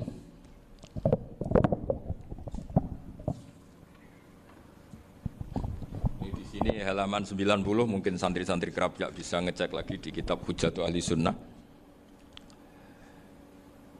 Ketika cerita tawassul, di antara yang diceritakan Mbah Ali Maksum adalah perilaku ya, bukan sekedar statement tapi apa? Perilaku. Perilakunya Imam Syafi'i atau ahwalnya kalau bahasa halusnya, yang selalu ke makamnya Abu Hanifah untuk tawassul. Padahal Imam Syafi'i itu orang yang secara ilmu sering kritik Abu Hanifah. Jadi ini saya baca ini di halaman 100, jadi tawassul mulai halaman 9 berapa ini sampai halaman ini yang qala sami'tu Syafi'iyya yaqul inni la atabarraku bi Abi Hanifah wa aji'u ila qabri fi kulli yaumin zairon fa idza uridat li hajatun shallaitu rak'atan, ini halaman 100, waji'tu wa sa'altu wa ta'ala al hajat indahu fama taqudu anni hatta tuqda. Kanal Imam Syafi'i ayyama huwa bi Baghdad yatawassalu bil Imam Abi Hanifah yaji'u ila dorihi fayusallimu alaihi wa yatawassalu ila Allah bihi fi qada'i hajati. Terus wa yatawassalu Imam Ahmad bi Imamina Syafi'i. Jadi di antara yang diceritakan Mbah Ali Maksum itu betapa Imam Syafi'i yang terkenal sering mengkritik Abu Hanifah dalam tatanan fikih karena beliau tidak percaya ada istihsan. Abu Hanifah berpendapat adanya istihsan, dan kita tahu lah ikhtilafu Syafi'i wa Abu Hanifah itu besar sekali. Tapi beliau itu tahu Abu Hanifah itu orang yang sangat soleh. Abu Hanifah itu kalau ketemu sama orang yang utang beliau itu yang lari bukan yang utang Abu Hanifah, karena takut orangnya itu izin. Jadi kalau ketemu yang utang di jalan itu yang sembunyi itu Abu Hanifah. Kenapa engkau sembunyi? Ada yang utang saya lewat, nanti orangnya malu. Jadi setingkat Rabi'ah Adawiyah itu beliau di rumah ada maling itu sembunyi. Ditanya kenapa engkau sembunyi? Malu, gak ada yang dimaling. Malu sama malingnya karena serumah itu gak ada barang yang layak dicolong itu. Itu Rabi'ah dia sembunyi. Itu yang bisa niru itu Abu Hanifah. Jadi wali-wali besar ini ternyata saling menghormati dan saling tawassul. Nah saya berharap tawassul ini bukan sekedar perilaku sosial, tapi memang ada sanatnya. Sehingga terus diceritakan Bali di sini dulu istaqa Umar bil Abbas. Kata siapa tawassul harus dengan Rasulullah SAW? Dulu istaqa Umar bil Abbas. Sayyidina Umar itu tawassul istisqa dengan Sayyid Abbas. Padahal kita tahu Sayyid Abbas ini tidak nabi. Terus beliau cerita sampai Imam Syafi'i tawassul sama Abi Hanifah. Sehingga gak ada perdebatan itu kan Umar. Kalau Umar kan ada jaminan boleh diikuti karena beliau sahabat. Bali cerita tentang Imam Syafi'i yang tawassul dengan Abu Hanifah. Seargumentatif itu. Sehingga ada cerita dalam sebuah tafsir. Ya saya ulang lagi, ada cerita di sebuah tafsir. Kenapa Nabi Musa ditanya Allah, wa matilka biyaminika ya Musa? Ma'ana wa ta'ala a'lam, tentu Allah sangat tahu yang dibawa Musa itu apa. Karena Allah tahu Nabi Musa itu grogi. Orang dipanggil Wali Maksum pasti grogi, santri dipanggil Mbah Mun pasti grogi. Kenangan saya setiap dipanggil Mbah Mun ya mesti tanya, yang ringan-ringan, wis sarapan ha. Arung sarapan ya sarapan. Pas sarapan ya kan tanduk mangan sing enak, wong santri ora tau mangan enak. Ya enggak pernah ngomong yang penting, ngendikan yang penting. Nah, karena Nabi Musa ini grogi, ini sebagian tafsir. Itu ditanya yang ringan, sahaja itu gawa apa? Karena pertanyaannya ringan, Nabi Musa juga ringan. Ya Nabi Musa itu sampai lali, itu pangeran, sing ya'lamu sirra wa akhfa. Diterangno. Niki tongkat Gusti. Gunane kathah Gusti tongkat iki. Qala ya asaya atawakka'u 'alaiha wa ahusyu biha 'ala ghanami wa liya fiha ma'arifu ukhra. Oh, tongkat Gusti niki penting Gusti. Nggih nak nggih macam-macam lah Gusti. Atawakka'u 'alaiha wa ahusyu biha 'ala ghanami kangge menghalokan. Masih terang terakhir dan yang lain-lain Gusti. Wa liya fiha ma'arifu ukhra. Sehingga akhirnya rileks. Karena Nabi Musa terus ngerti. Ternyata ketemu pangeran itu gak seserem yang saya bayangkan gitu. Pertanyaannya ringan. Itu ada ilmunya. Tapi cerita ini yang versi tafsir ini tidak yang seperti di Manaqibul Ghazali. Di beberapa kitab tentang Manaqibul Ghazali diceritakan di alam roh Nabi Muhammad SAW itu yubahi bi ummati, saking yubahinya sampai ngendikan ulama ummati ka anbiya'i Bani Israel. Ulama umatku itu pinternya atau statusnya itu mirip-mirip lah. Kaf itu ya mirip-mirip kayak ulamanya nabinya Bani Israel. Akhirnya Nabi Musa itu tersinggung sekali, bagaimana mungkin ulama disamakan dengan apa? Nabi. Sehebat-hebatnya ulama itu kan tidak akan yabluhu darajatan nubuwah atau yartaqi la darajatin nubuwah.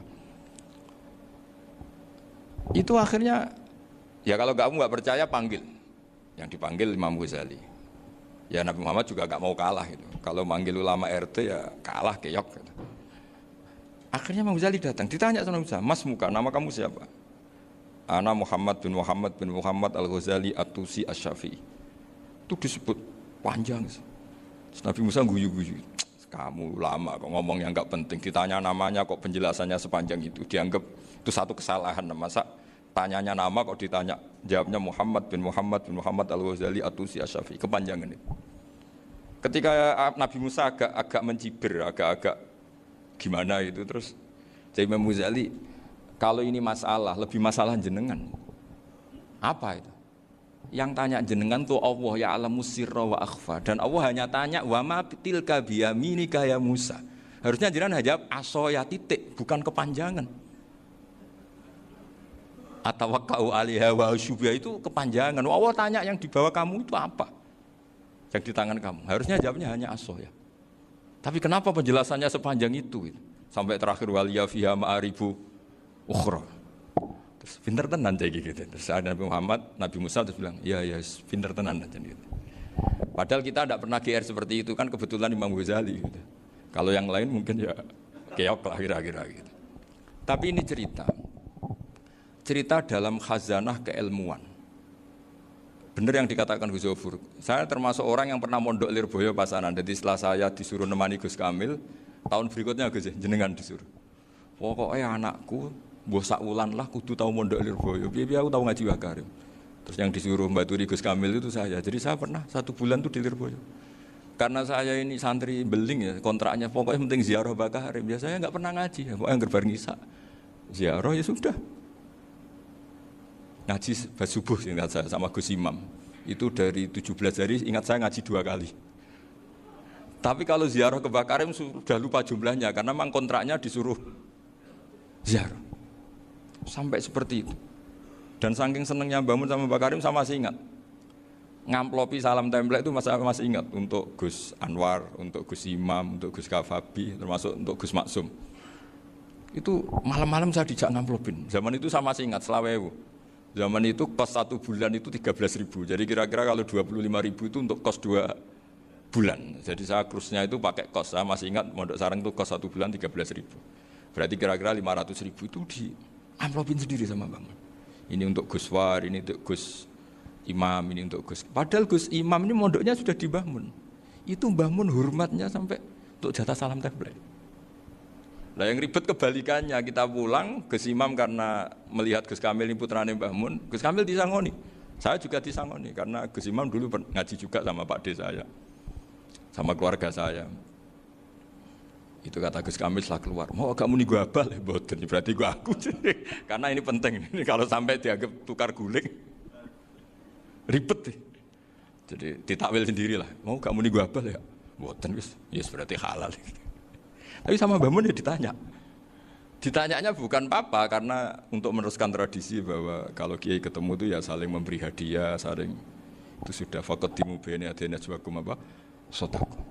Sehingga ketika Krapyak ini punya Bali Maksum alim allamah, kemudian melahirkan murid-murid yang juga ibar kayak Mbah Warsun bisa ngarang apa Kamus Al-Munawwir, Pak Bik juga punya karangan Kamus Al-Muasir. Saya itu punya semua.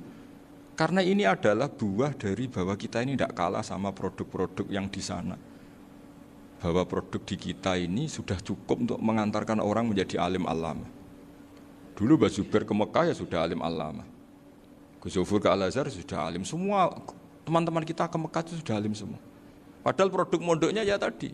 Mau digojlok kiai ini, terus mangkal be keamanan biasanya itu. Biasanya musuh besar pondok itu keamanan.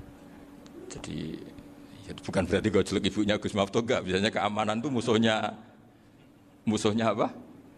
Banyak. Itu tradisi keilmuan itu harus dijaga dengan hujjah dan dengan tadwin, dengan pembukuan. Saya punya sekian cerita ya, misalnya dulu kita mungkin iskal itu janggal. Kenapa sih orang Islam tukaran sama orang Islam itu?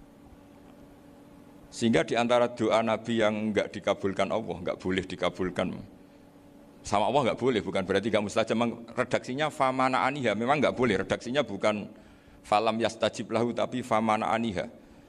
Di Al-Marrah As-Salisa ini Nabi dilarang, yaitu melarang umat Islam itu jangan sampai tukaran sama umat Islam sendiri. Itu kata Allah, ya enggak bisa kata Allah, kalau itu tidak saya kabulkan. Itu dulu guru-guru kita nyontohkan sederhana. Kira-kira kalau saya tukaran wek Gus Zofur, Mbah Mun luwih ikhlas dibanding ditukari wong liya. Nek ana kakak ditabuk adik, wong tua luwih ikhlas dibanding ditabuk tangga. Barokahnya membaca kita lebih mentoleransi.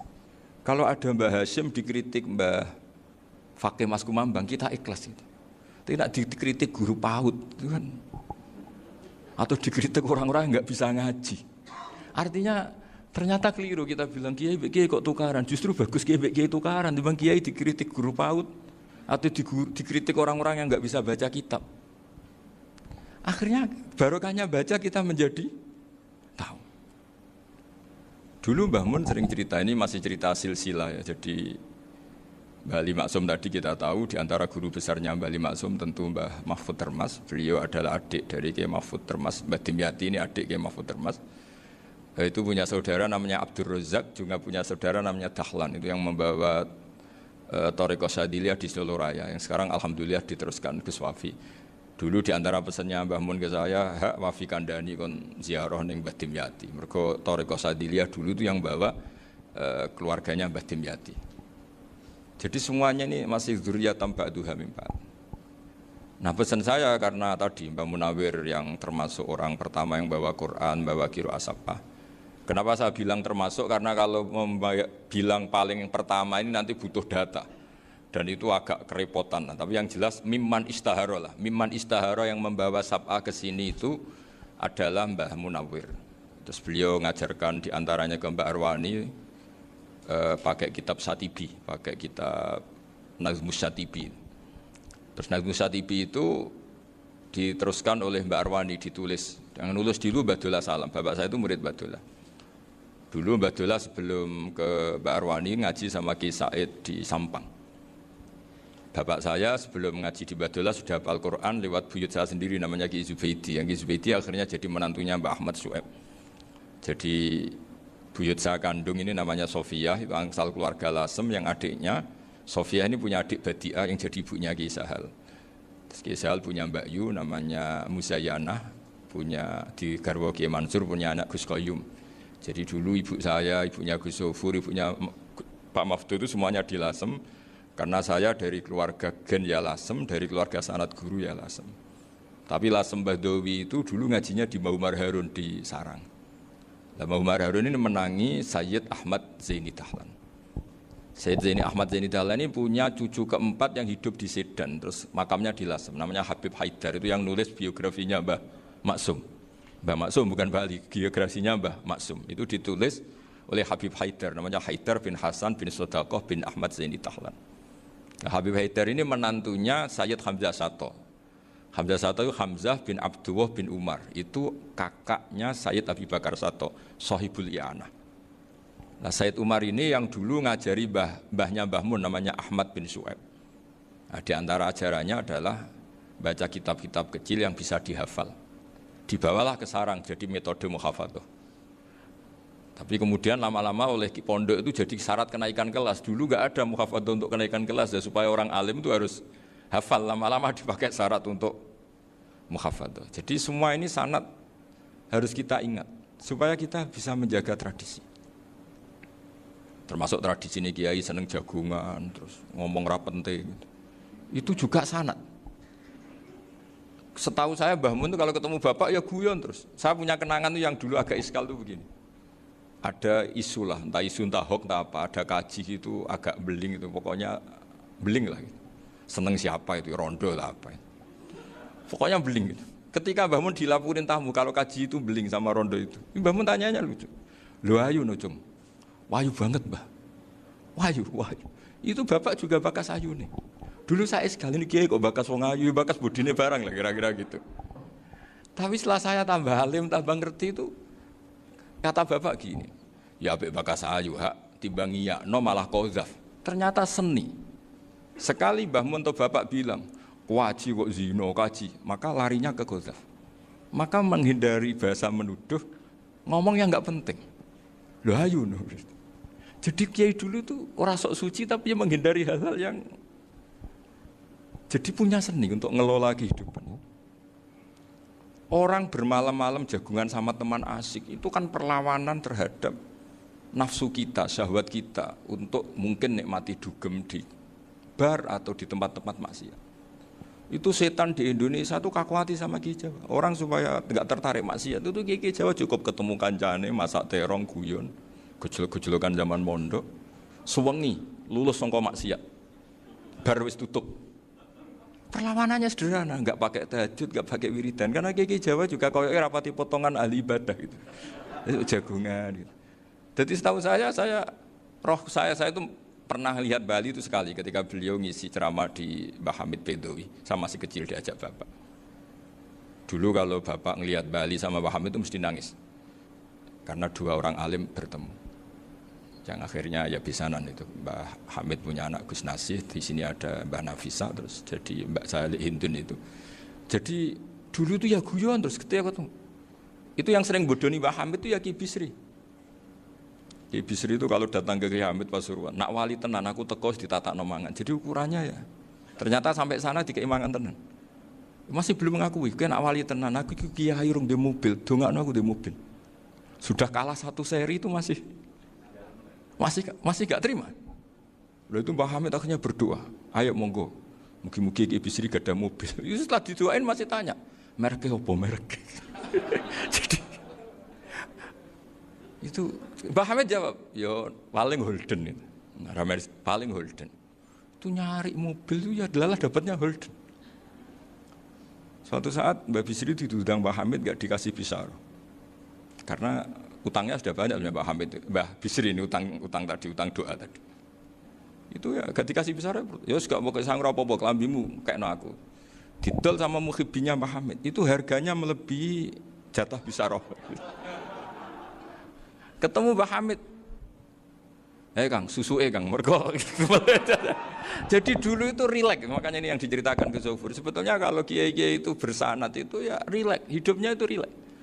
Karena rileks ini perlawanan terhadap kemungkaran. Saya dulu musyawarah sering sama Gus Zuhur usul fikih. Itu jelas di antara yang ditulis Lubil Usul itu.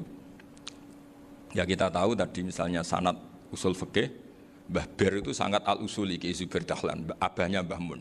Punya murid di antaranya Kiai Sahal. Kiai Sahal punya karangan Thariqatul Husul fi Syarhi Lubil Usul. Itu Thariqatul Husul itu beliau ngendikan dalam mukaddimah bahwa saya bisa mensarah ini berdasar ngaji maknani sama Mbah Zubair.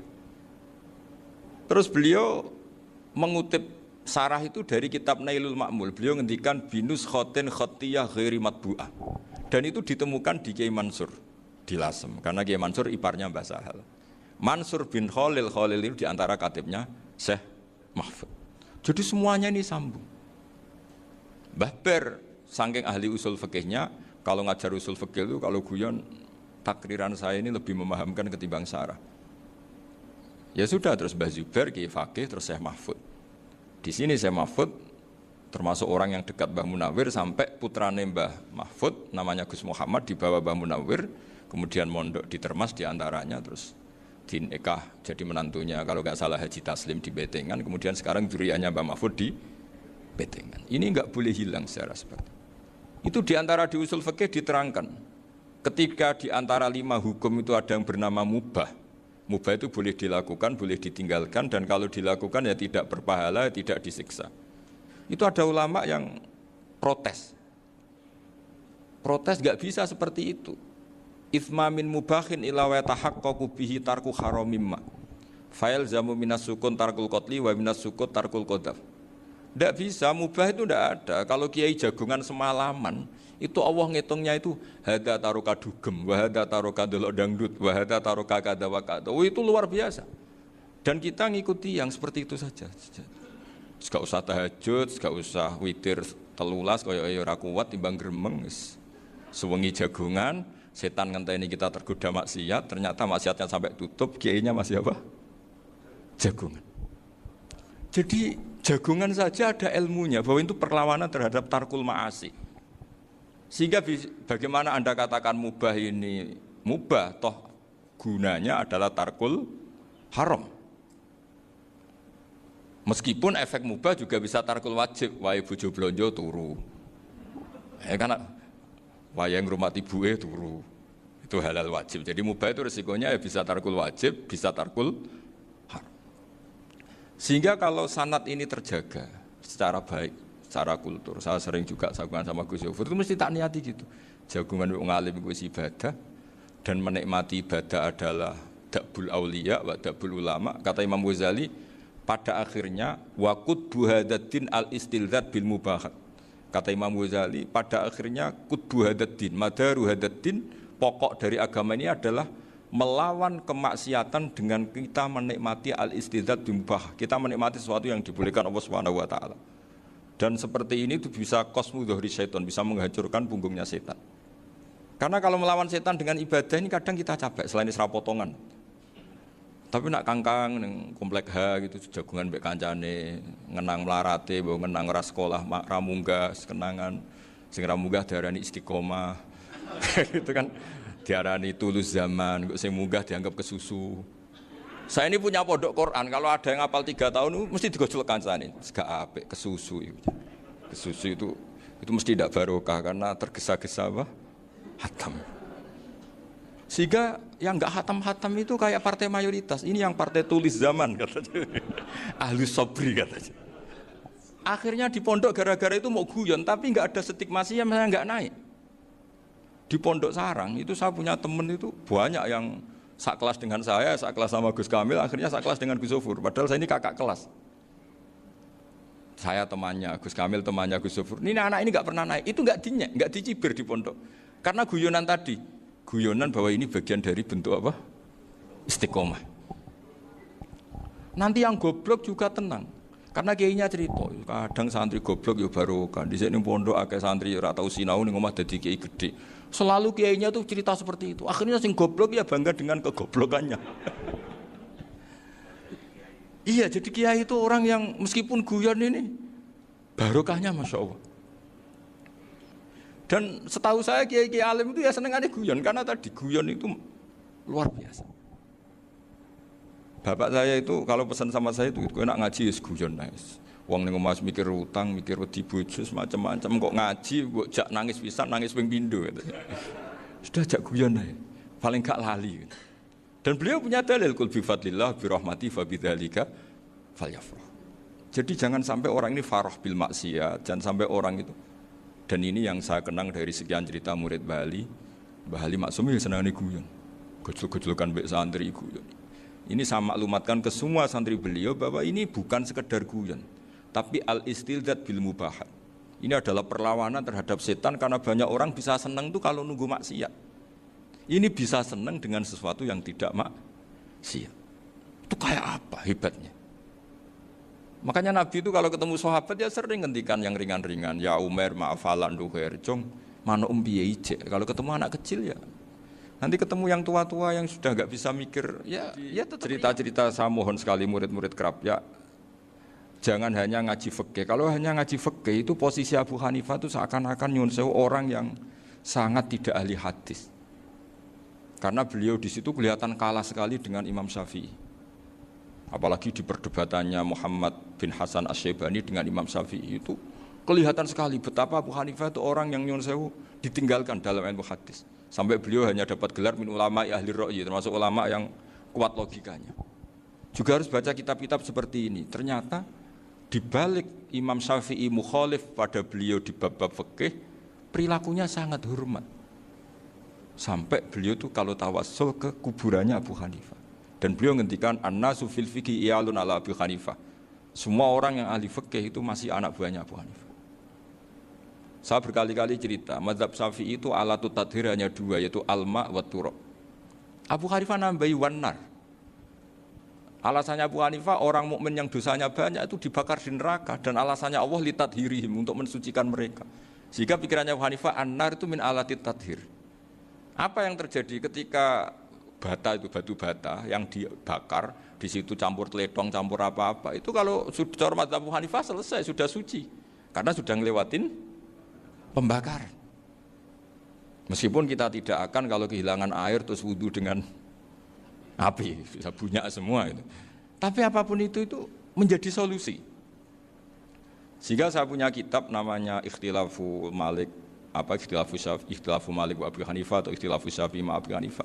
Itu kelihatan sekali kalau Abu Hanifah itu nyuruh posisinya kalah. Karena yang ngarang orang-orang Syafi'i. Tapi kalau melihat kitab-kitab kewalian, misalnya di kitab Mizan Kubro, ini juga sering disebut kisah itu Mbah Ali Maksum tentang Imam Sa'roni. Berkali-kali beliau mengutip Mizan Kubro. Itu Abu Hanifah adalah orang yang sangat mukasyafah. Artinya ketika Nabi cerita air wudhu itu menjatuhkan dosa, tidak ada air wudhu yang jatuh ke kamu kecuali saat itu juga dosa kamu jatuh. Itu beliau datang ke Madharota Kufah. Kemudian beliau bilang sama si orang tua tadi, tub anizina. Orangnya terus bilang atubu minazina. Ada lagi pemuda datang dibilangin tub an ukuki walideka. Terus bilang tub tu an ukuki walidaya. Sampai yang terakhir ada tub an simai alatilahwi atau an samai alatilahwi. Terus tub tu an samai. Ketika orang itu ditanya, kenapa engkau begitu tahu dosanya apa? Saya tahu air wudhu ini menjatuhkan apa. Jadi kira-kira kalau zina mungkin ya batang babi lah. Kalau hanya sekedar melihat bak-bak mungkin ya curut atau tikus lah kira-kira gitu. Nak dulu sediluk ya mungkin ya tikus cilik gitu. Nak dulu suwi ya tikus werok itu atau apalah. Pokoknya beliau itu tahu. Tapi anehnya Abu Hanifah apa? Setelah itu dia nangis minta muka syafahnya ditutup. Ya Allah, saya ini muka syafah kok malah menjadi tahu sawatil mukmin. Padahal aturan syariat jenengan man satara musliman satarahu, bahwa enggak baik melihat jeleknya orang mukmin. Minta ditutup. Makanya saya ini bangga ada mukasafah. Makom yang kita sampai sekarang itu makom setelah Abu Hanifah mukasafah. Jadi Abu Hanifah repot-repot mukasafah, minta makomnya ditutup, tidak menjadi mukasafah. Dan alhamdulillah kita sudah tidak mukasafah sebelum minta ditutup. Jadi kita ini keren. Keren karena aturannya itu man satara musliman satara huwa, yang tidak tahu aibnya orang muslim maka Allah akan nutupi aibnya di akhirat. Dan kita alhamdulillah barokahnya tidak mukasafah, tidak ngerti aibnya orang mukmin. Jadi kita harus pakai patokan ilmu. Saya ulang lagi, kita harus pakai patokan. Makanya saya tahu betul ketika Kiai Hamid Pasuruan, beliau dulu ngaji Jamul Jame, ngaji Juman, Bali Maksum di sana sama Gus Habib, sama Gus Muhammad bin Mahfud. Termasuk mbah saya kandung dulu Kiai Sidik, mbah saya yang dari itu juga ngaji di Termas. Bapak saya dulu Kiai Nur Salim ngaji di Buyut Baiti. Dulu itu kawin juga sederhana, kayak cerita Gus Zofur. Jadi bapak saya kandung itu Kiai Nur Salim itu ngaji di Mbah Baiti. Mbah Baiti itu adik kandungnya buyutnya saya dari ibu. Nah, Mbah Bidi itu teman akrabnya mbah saya namanya Kiai Nur Sam, Mbah Nur Sam. Singkat cerita terus Nur ke Jorabi narat Arabekno itu. Setelah bapak saya ke Badullah mau ditawarin jadi mantu, kata bapak saya kula pun dipek mantu Mbah Bidi. Akhirnya dapat ibu saya itu. Karena ibu saya itu cucu Mbah Bidi, cucu lambung, jadi mbahnya ibu saya itu Mbak Yunya Mbah Bidi. Namanya Mbak Sofia tadi yang dapat Mbak Idris itu, yang Mbak Idris ini bin Umar. Ya Mbak Umar yang mbahnya Mbak Hamid itu, Hamid bin Abdul bin Umar. Kalau bahasa itu Fatimah bin Idris bin Umar. Dulu kecilnya Mbak Idris namanya Abdul Khalik. Kalau kecilnya Mbak Hamid namanya Abdul Mukti. Kalau kecilnya Mbah Maksum namanya Muhammadun kalau nggak salah. Dulu itu orang dulu itu namanya dua-dua karena diganti ketika musim apa? Haji. Jadi ini terjaga. Sehingga tidak ada ceritanya kiai-kiai yang jagongan kemudian santrinya itu yang agak-agak khawatir. Kiai kok sungi-sungi jagongan, gak tahajud, gak duha, itu tidak ada seperti itu. Karena ini dianggap fi'lul mubahat untuk melawan mungkarat. Jadi sehingga di kitab Ihya diterangkan, kamu jangan ngira orang-orang soleh ketika jagongan itu min ahlil bitolah wa takasul. Itu orang-orang yang pemalas, itu tidak. Tapi mereka bisa mengasyiki Allah. Bahwa dalam jagungan ketemu teman ya asik, gejul-gejulkan sama Pak Maftuh ya asik. Dan keasikan ini bentuk perlawanan terhadap keasikan harus dengan maksiat. Itu kayak apa kalau kita ngaji sampai seperti itu. Termasuk tadi yang diceritakan Pak Maftuh kitab Hunyah. Semoga beliau cerita juga pernah belajar. Saya pernah belajar kitab Hunyah khatam. Itu diantara yang diceritakan Syabdul Qadir Al-Jilani tadi, kata beliau Al-Jilani dipakai Jim Al-Jilani. Ini agak beda dengan kita. Mbah Zubair itu punya kitab namanya Al-Qolaid Al-Luluyah. Beliau menfatwakan nama-nama ajam itu kamu bebas. Ajamiyun fasna bihi masyita. Sehingga kita kalau punya kiai harus mau qolal ustukhri. Sehingga mau qolal istukhri. Tirmidzi juga nasibnya sama. Qolat rawahut Tirmidziyu. Sehingga rawahut Turmudziyu. Yang satu rawahut Tarmidziyu. Ya karena kita keluarganya Tarmidzi apa enggak gitu. Makanya kata Mbah Mun sama masih ingat. Kata cerita Gus Zofur tadi, adabnya Gus Zofur itu cerita tentang keluarga ibunya. Padahal keluarga ibunya juga orang-orang soleh yang luar biasa. Itu kata Mbah Mun, kowe roh jenenge Imam Bukhari tahu ya. Jenenge sapa? Saya nyebut Muhammad bin Ismail bin Ibrahim bin Mughirah bin Bardasbah. Lah iya Bardasbah mbok waca Bardisbah yo. Lah cara kene mbok Parmin mbok Parlan. Jadi Bardisbah mbok Bardasbah iku cara kene yo Parmin mbok. Iku rak Mbah Fadl Senori dadi kabeh diwaca Arab. Jenenge Mbah Umar Harun. Dhisik yo wong sarang Mbah Harun mbok kira nang yo ora roh wong dhisik yo wong kuno. Jadi kalau versi Mbah Fadl termasuk yang pertama bikin nasab Mbah Maksum itu tulisannya Mbah Fadl yang dikutip Habib Haidar tadi. Ya saya seperti Gus Zofur juga mencari-cari hubungan ulama-ulama di Jawa. Itu Mbah Mun kalau bicara ya mbahku ono sing jenenge Kiai Serut. Kalau ditulisannya Mbah Fadl itu Sarof. Jadi Mbah Fadl itu fanatik orang-orang alim itu ditulis Arab, kalau Mbah Mun itu Jawa. Dulu itu ada wali seto di daerah saya. Dulu orang ya janggal, ternyata ada sato itu kesamaan di Arabnya itu. Sehingga kiai-kiai itu ada fanatik Tirmidzi, Turmudi, Tarmidi, Jilani, Jailani karena ajamiyun fasna bihi Masita. Jadi kalau nama-nama ajam semonggo lah baca sekenanya sementing cuma mungkin tahqiqnya benar Pak Maftuh tadi memang di Mu'jamul Buldan itu Al-Jilani bikasri jim ya sudah kita baca Al-Jilani. Sebab itu kayak Pondok Pelosok Lirboyo itu menurut saya bagus. Orang itu maknani betul sama gurunya. Kalau Sarang enggak. Kalau Pondok Lirboyo, pondok yang tadi ternyata keluarga Mbah Munawir sini pernah bisanan yaitu Mbah Zaini pernah nikah sama Nyai Komariah ya kalau nggak salah, punya putra Gus Habib ya, Pak Toha dan sebagainya. Itu betapa hubungan pondok Quran sama pondok kitab dulu itu nggak pernah terputus. Bapak saya selapal Quran itu dulu ngaji Bazuber. Jadi bapak saya sering ngutip mu'en apa, padahal bapak saya itu terkenal tuh, beliau cita-citanya itu saya ingin hafal Quran kayak hafal Fatihah. Beliau itu sampai sepulahnya sekali. Karena beliau inginnya hafal Quran kayak hafal Fatihah. Termasuk murid terbaiknya Mbah Dullah bapak saya. Itu ya ngaji kitab. Sehingga kata Mbah Mun, jadi Mbah Munawir di mantu Bali Maksum, itu ya sudah dipenggali. Sudah dipenggali dituruti pangeran. Lahirlah seorang Bali Maksum yang membawa. Jadi dulu itu ya Gus Muhammad yang ngaji di Termas, nanti Mbak Arwani sebelum ngaji di sini ngaji di Tebu Ireng. Sehingga Mbak Arwani bisa ngarang kitab. Beliau ngarang kitab tentang Sab'ah. Faidul Barokat namanya. Ya nulisnya ya fasih ya. Saya punya tulisan tangannya Mbak Arwani itu banyak. Saya juga punya tulisan tangannya Mbak Hasyim Asy'ari ketika nyurati buyut saya yang di Damaran itu pakai bahasa Arab. Jadi dulu itu Mbah Ali Maksum juga sama. Surat-suratannya dulu sama tokoh-tokoh Muhammadiyah ya bahasa Arab. Nah ini harus kita dengar dari abna, dari bahwa Mbah Maksum kemarin yang diceritakan Gus Zafur di Khol Mbah Maksum, kue kudu belo NU, kudu tetap NU, tapi bukan dengan cara membenci Muhammadiyah. Tadi Pak Maftuh menguatkan sanad itu dari Pak Atabik bahwa Muhammadiyah termasuk ahli sunnah karena sama-sama tidak sabus sahabat, sama-sama ikromus sahabat dan sama-sama bermadhab. Nah soal akhirnya ada beberapa yang serapati seneng ngaji ini yang agak ribet. Tapi kamu tidak usah ngeritik Muhammadiyah agak seneng ngaji, kayaknya juga sama, kita enggak seneng ngaji juga banyak itu. Jadi kalau ngeritiknya masalah itu kan kita ya agak-agak sama. Ya jadi ternyata di sini, terus ini yang terakhir supaya enggak lama-lama, Bali juga punya sisi keras sekali. Jadi dalam hal-hal yang khas, ini di halaman 87, itu keras sekali. Beliau ngendikan, wahal bi jununun hatta usdira amri lil mu'minin alla yazuru rasulahum. Jadi ketika saya tadi sudah bilang bahwa beliau sering muji Ibnu Taimiyah dalam banyak hal, tapi dalam banyak hal juga beliau mengkritik Ibnu Taimiyah ketika menafsirkan la tusaddur rihal illa ila salasati masajid. Kemudian Ibnu Taimiyah tidak mentasrekkan, tidak mensunatkan ziarah kubur Rasulullah sallallahu alaihi wasallam. Beliau mengkritik. Dan cara mengkritik adalah ngendikan ulaikal ladzina yuriduna ayyahulu bainahu sallallahu alaihi wasallam wa baina ummatihi fi nakhiyatin.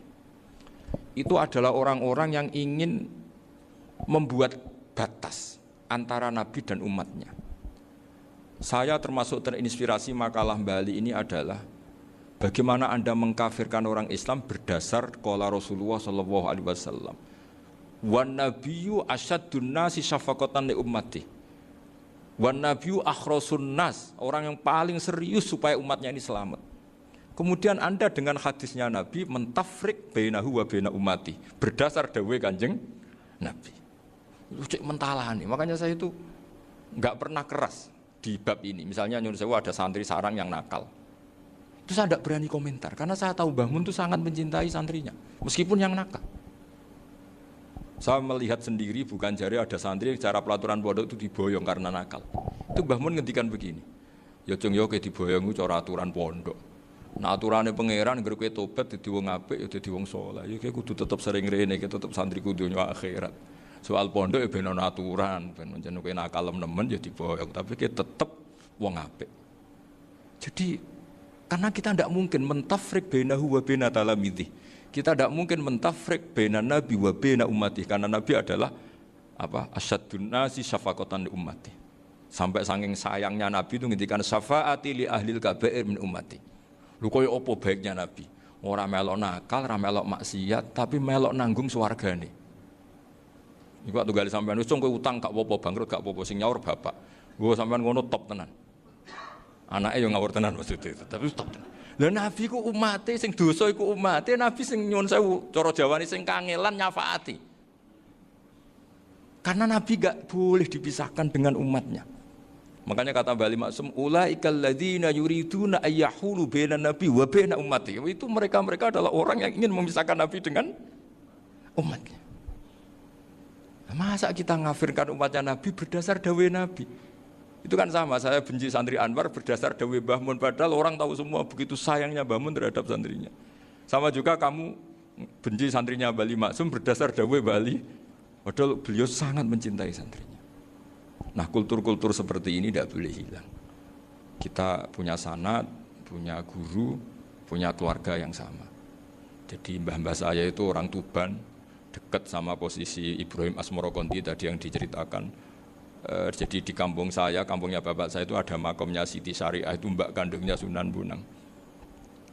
Dan bapak dulu sering ngajarin ziarah saya ke Mbak Asyari. Mbak Asyari itu bin Jumadil Kubro, berarti Mbak Asyari itu saudaranya Mbak Ibrahim Asmorokonti, gurunya Sunan Bonang. Jadi Sunan Bonang ke Tuban tuh karena disuruh ngaji sama Mbak Asyari, Mudin Asyari itu yang di Bejagung itu. Jadi ini semua sanatnya itu jelas, aturannya jelas. Kan Sunan Bonang bin Ampel bin Ibrahim Asmorokonti bin Jumadil Kubro. Lah yang Mbak Asyari ini adiknya Ibrahim Asmorokonti, makomnya di Bejagung di Tuban. Dulu Sunan Bonang sebelum ngaji kemana-mana ngaji di Bejagung itu di Mbak Asyari itu. Terus kemudian Sunan Bonang hidup di Lasem, di Pasujudan di Lasem. Makanya Lasem banyak orang alim karena ya dulu Sunan Bonang itu di antara aktivitasnya itu di Pasujudan di Lasem itu. Wafatnya kila di Bonang, kemudian mau dibawa orang Madura ke Madura, terus diambil Mbak Asyari, pernah mbahnya karena Muammar Mbak Asyari, terus dimakamkan di Bonang. Jadi cara berpikir Mbah Ali ini menginspirasi saya, kita tidak boleh mengkafirkan umatnya Nabi berdasar dawuh Nabi. Karena apa? Itu yang tidak diinginkan Nabi. Nabi itu inginnya yang di luar itu masuk, bukan yang sudah di dalam dikeluarkan. Itu kata beliau, ulaikal ladzina yuriduna ayyahulu bainan nabi wa baina ummati. Orang-orang yang tidak mentasrek ziarah pada Nabi adalah orang-orang yang ingin memisahkan Nabi dengan. Dan begitu kias berikutnya, orang-orang yang sidik-sidik muni ini kafir, ini sudah enggak benar, inilah yurja khairuhu, itu orang-orang yang memisahkan. Dan lucunya berdasar dawuh Nabi. Makanya semua kalau sampai ngaji Mizan Kubro, ini kitab yang sering dikutip Bali Maksum, ketika Nabi ngintikan laisa minna man ghasyana, laisa minna man latomal hudud wa syaqqal juyub bada'a bid'awal jahiliyah, laisa minna min tilkal khoslah. Semua ulama mentafsiri laisa minna fi tilkal khoslah, bahwa dalam hal itu Islam tidak bertanggung jawab. Masa menipu berdasar dibolehkan Islam kan tidak mungkin. Semua perilaku yang salah disebut Nabi laisa minna fi tilkal khoslah, bukan laisa minna fayakunu huwa kafiran. Tidak ada satu ulama yang mengatakan laisa minna berarti orang ini kalau menipu sudah kafir. Ketika dosa ya sak dunya kafir kabeh. Siapa enggak pernah menipu? Sekedar pernah. Siapa enggak sering menipu bahkan? Hobi kadang ya rezekinya dari nipu. Lah itu kalau betul maknanya laisa minna terus kafir, semua orang di dunia kafir. Karena siapa sih yang selain Nabi yang enggak, selain Nabi kan enggak mungkin apa? Maksum. Belum lagi menurut teori usul fikih ada nipu yang wajib. Ya kan, misalnya kita orang baik ketemu orang dolim yang memburu perempuan mau diperkosa terus bersembunyi, yang kita tahu, kita wajib nipu apa wajib jujur? Ketika orang dolim tanya, perempuan tadi kemana? Wajib nipu apa wajib jujur? Wajib nipu, karena kalau kita jujur berarti memberi peluang orang dolim menemukan buruannya. Jadi betapa alimnya. Dan ketika kitab Mizan Sa'roni dipakai Bali, dipakai Mbah Mun, saya pernah ngaji Mbah Mun, terus kita tahu maknanya laisa minna fi tilkal khoslah. Sehingga kita tidak mengatakan laisa minna dengan terjemahan letterlek tidak termasuk umatku. Kita tidak akan menambahi fa tafriq fayakunu kafiran, tidak akan selamanya. Karena maknanya laisa minna fi tilkal khoslah. Kenapa kita selalu begitu? Karena enggak mungkin kita memisahkan umatnya Nabi dengan Kanjeng Nabi berdasar dawuh Kanjeng Nabi. Karena Nabi adalah berstatus bil mu'minina raufur rahim. Ya terus niki mohon maaf sekali niki yang saya bisa. Utawi iki bab nerangno kawitane ayat to kawitane wahyu nazala kang tumurun apa wahyu to apa surat. Ukhtulifat dan khilafna apa fi awwalima.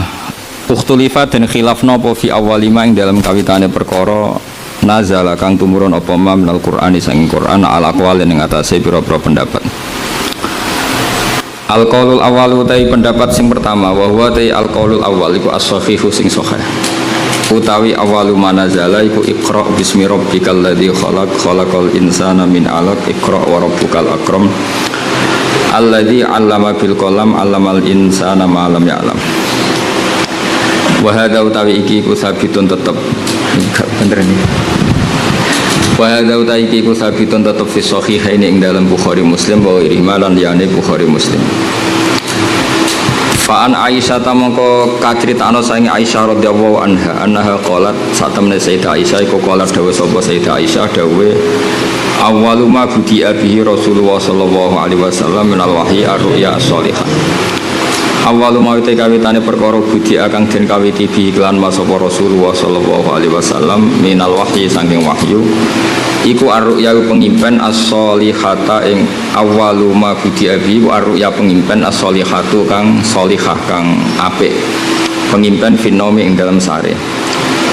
Fakana mengkono apa sa'an niku layara utawa fakana mengkono sapa Kanjeng Nabi layara rangipi sapa Nabi ru'yan ing pengipen ila jaat kecuali teko apa arru'ya misla falaki subhi khali persis kaya jumlorote subuh utawa padangi subuh.